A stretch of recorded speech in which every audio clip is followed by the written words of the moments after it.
Hi, you welcome back to the Business Enterprise Show. I'm Colm Colgan and my guest is still Darragh Holland of Dutchys Fitness. We were chatting there about diet just before the ad break there, but you're also involved in the childhood obesity scheme in primary schools. How did that come about? Well, we're just kind of working with the Clonus Primary School, just going in, taking PE and doing a few things there. Can't really remember how it worked out. I think one of the teachers there was looking to kind of get more activity and looking for the active flag. She just asked me to come in, and I think that was basically it. And I kind of stayed on and just offered to do it then, kind of every Tuesday morning then for a run. And then I was telling a few of the members, I was putting it up on Facebook and that, and then a few members asked me to take it in their school here in Cavan, just out the road there. So yeah, it's something you'd like to kind of do more of, because again, I did a talk. And the fellas said, are they for promotional purposes or are they paid gigs? No, they're not paid or anything. So it's just promotional, again, just to get the word of Dutchys Fitness out there. Well, it's just kind of to help the children, because I kind of started off training, when I started training people when I was at college, not it was children, GA teams and under 8s, 10s and 12s, and I was in the primary school before, and enjoyed it, and you kind of see how much children enjoy it if you do it right, and they can get something out of it. So again, we did the talk in Clonus Primary School, and again, you're talking people making just simple mistakes, and people are feeding their children foods that have all the crap of the day on the box or whatever. So if you can just try and educate people a wee bit on that, it goes a long way to try and get them feeding their children better foods, and obviously get them healthier and fitter and all that, So.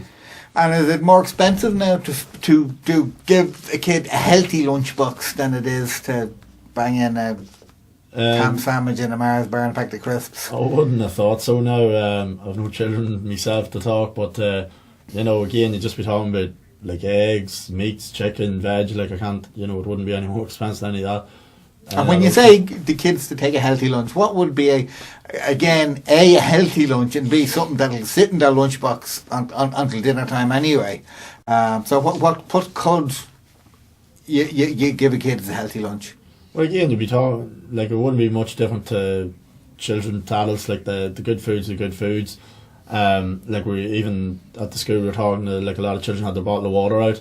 That'd make a big difference having the water compared to mineral. And so again, just any kind of just eggs, things like that would be a lot better for children. The big thing kind of child obesity and just reading up on it, just be sugar. Too much sugar is basically the things kids love. Yeah, and but it was funny, in one of the other schools we were talking about here in Cavan, St Clair's. There were a lot of the children, they were well aware of what's good and what's bad, and they seem to be eating a lot of good foods as well, so it's probably not as bad. I would say, if you just cut out the sugar a wee bit and get more exercise, they're not getting enough exercise, So again, I suppose, because I'm going back to kind of when Moses was a lad when I was in school. We walked or we cycled to school, and again, that was in Dublin, I suppose, where we had kind of cycle lanes and stuff like that when you could go, and I suppose it's not as simple if you live 5 miles. Again, we live outside Ballybor. When our kids were going to school in there, you couldn't have let them, you were going down country road. And also the fact that when it was we called it gym time anyway, you had to do it. But I noticed when the last couple of kids when they were in school a couple of years ago, gym or PE as it was then called, it was optional. You say, no, I don't want to do it, and you could kind of sit in the sidelines watching them, which obviously most did by the end of it. So do you go in and try and make PE more interesting? Yeah, well, I'd be working in the primary school rather than the secondary school, and everything else, it's just a matter of making it kind of fun. And it's the same with adults. A lot of people think actually it has to be this chore or this or that. If you make it fun and people enjoy it, they get the results, they have the bit of crack, and it's all good. Basically that's what you'd be doing with children. Just play different wee games, get them running, and just have the kind of fun with them. But again, give them exercise without them really knowing that they have an exercise. Well, that's it. If you play a game and get them, they have to touch as many cones or whatever. They'll run about counting the cones and think it's great crack without realising. Whereas I know, hey, he fooled us, we're running. That's it. And whereas if you get them just running laps, eventually they get bored or whatever. they're just gonna stop. So are we fitter or less fitter now than we were 10, 15 years ago as a nation? Well, I would have been young enough now. I wouldn't have anything to compare it with, but I would say just going by statistics and things you look at. It definitely seems to be going on a downward spiral. So as I said, particularly when you mention the kids, again we always hear talking about children. Definitely is on a massive downward spiral. So that something needs to be done with that, because everything you look at is just it's getting out of hand kind of thing.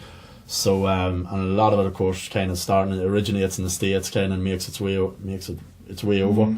So but a lot of it is just coming down to just eliminating certain foods, even just cut them by 50%, as I always tell people when they're starting, and definitely trying to get more exercise and trying to get good exercise. Like with children, like I said, if you're just going to run them, eventually they're going to get bored and they're going to stop. You have to kind of make it fun. And even with adults, like adults go to the gym and they'll run for half an hour on the treadmill, half an hour on the bike, they'll go on the road for half an hour. That's generally someone's gym workout.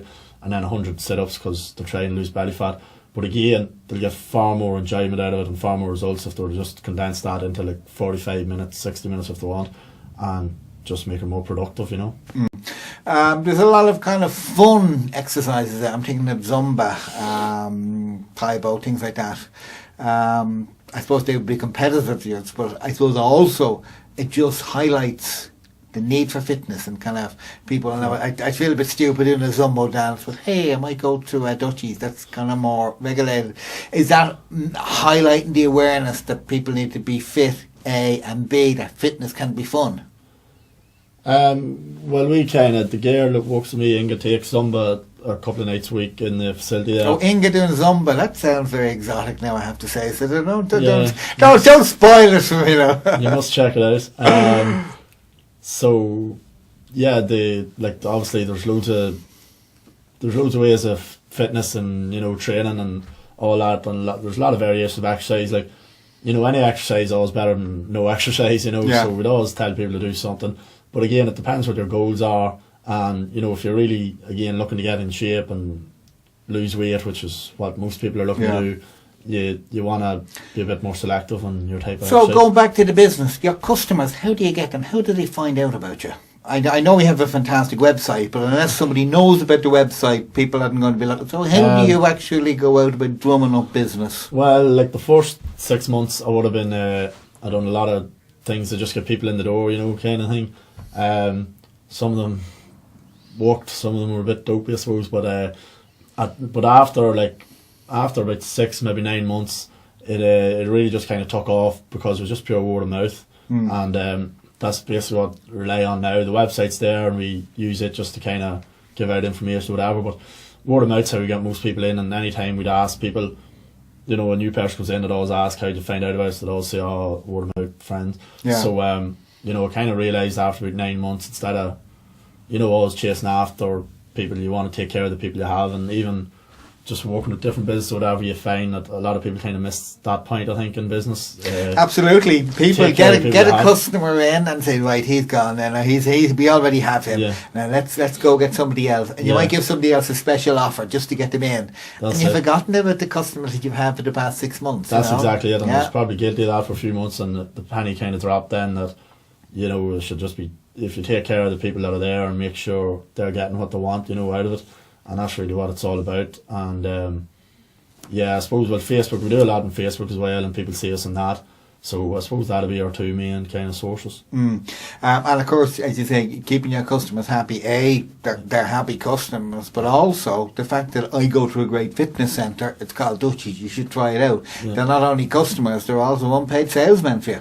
Well, that's it. Sales people, I have to say these days. Yeah, you'd always get ones coming in slagging, saying they want discount for getting this person in and all this sort of crack and all, but it's good. Like, there's a good atmosphere, because we've kind of done it the way we've done it anyway. It's there's a good atmosphere. Like, there's no kind of attitudes or anything in the facility, and everyone gets on well, so it works out great. And there's a good kind of friendly atmosphere, so everyone's just more than happy to recommend. So what would be the age group? Would it be across the spectrum, or would it tend to be more younger?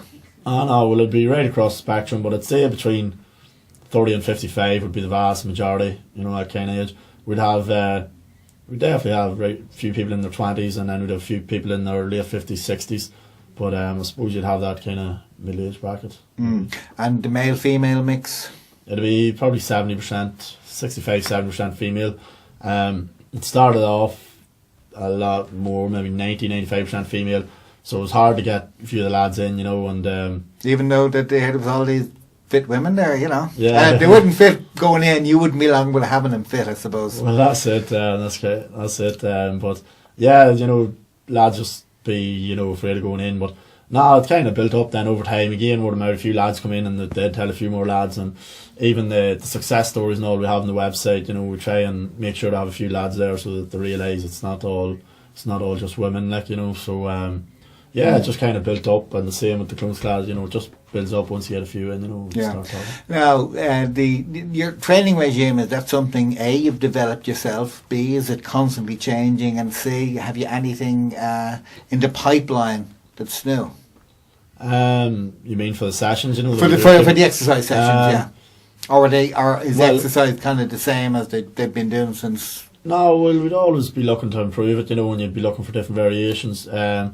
Any way you can improve it. Like I suppose there a couple of months ago we put emphasis kind of more on the warm up and cool down, and it was just kind of talking to the trainers about how to, more so warming up and good stretches and things like that. You'd always be looking to improve.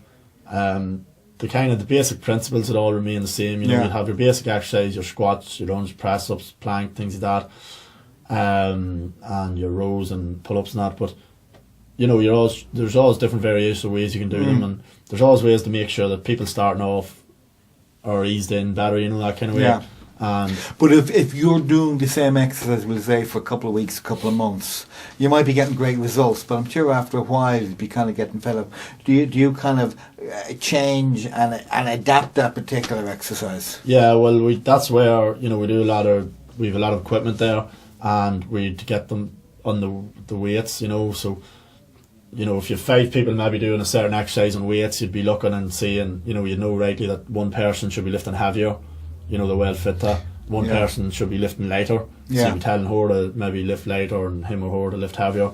And, you're constantly trying to do that because, you have to try and push people on, and people will always like to go in their comfort zone because, if you're doing exercise tough and it starts to get like that, starts to get boring and all that, it's not the best feeling in the world, so you have to try and push them on, so...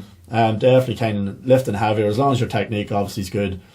Lifting heavier is one thing, and kind of maybe getting a bit more detail about muscle activation. Lifting heavier, now do you have to watch what people are lifting, and would you have to go over and say, look, you're not ready for that? Yeah, well, that's what I was saying. You go over if someone was trying to lift something, because sometimes you get beginners that are trying to keep up with the people beside them, so you just have to say, don't worry about that, just go without that weight or go with a lighter weight. And you'd have other people then, the regulars, maybe they're lifting a wee bit lighter than they should be, so you'd go and put the pressure on them. But like I was saying there, another thing would be like muscle activation. You'd always tell people to do the exercise kind of slow and controlled and make sure they've good technique and they're squeezing the muscle, getting the most out of it, because otherwise people keep lifting heavier, but they're not actually working the muscle that they're supposed to be working, and they just end up getting injured, and they're putting pressure on the ligaments. And that's the last thing anybody wants. Yeah. Well, you certainly sound like it's a very interesting business and a very interesting fitness centre. So if any of our viewers are interested in contact you, how do they get in touch with you? Where do they go? Yeah, well, just the website. I think it's behind me here, is it? Where am I looking? I just check out the website, dutchysfitness.com or facebook.com/Dutchys Fitness. And you can just pop by just to have a look, see what it's like, without having to... There's emails to sign up for on the website. You can check them out. There's plenty of nutrition and training info, and then Facebook with plenty of information on it and training on that. So get people started anyway, and then they can... So dutchysfitness.com is the place to go. Yep, that's it. Okay, well that's it for tonight's Business and Enterprise programme. I hope you enjoyed it. Many thanks to my guest Darragh Holland of Dutchys Fitness. Thanks to David Van Stanton, who's the executive producer. Brian Daly, who's the executive director, or vice versa. I don't know who I promoted or who I demoted there. Mika was on the desk, and Mika was on the desk for the last time because she's going back to Germany now shortly, and Charlie was in there as well. So thanks to you for watching as well. Do tune in next week. So good night and have a great week from everybody here on Business and Enterprise.